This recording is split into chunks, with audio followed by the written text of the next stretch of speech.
La Grande Guerre vue de l'arrière. Une exposition sur l'histoire de nos grands-parents qui ont combattu durant la guerre de 1914-1918. Des lettres, un casque, une baïonnette.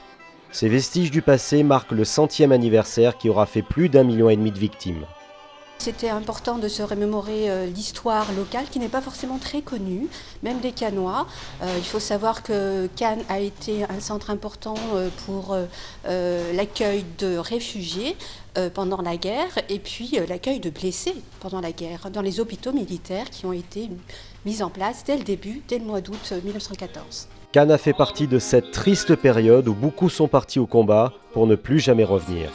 En 1911, il y avait à peu près 30 000 habitants à Cannes. En 1921, il y avait 30 000 habitants à Cannes. Donc on voit bien la perte humaine. Parce que si on ramène ça à une dynamique démographique, sachez qu'en 1926, il y avait 42 000 habitants à Cannes. Ça veut bien dire que la dynamique de tout un territoire a été brisée par cette atrocité. Lorsque l'on lit bien le nom des morts sur les monuments en particulier, on voit bien que toutes les familles que l'on connaît ici à Cannes ont été touchées dans leur âme, dans leur chair, par cet événement tragique. On comptabilisera plus de 700 Cannois disparus durant 4 années de guerre.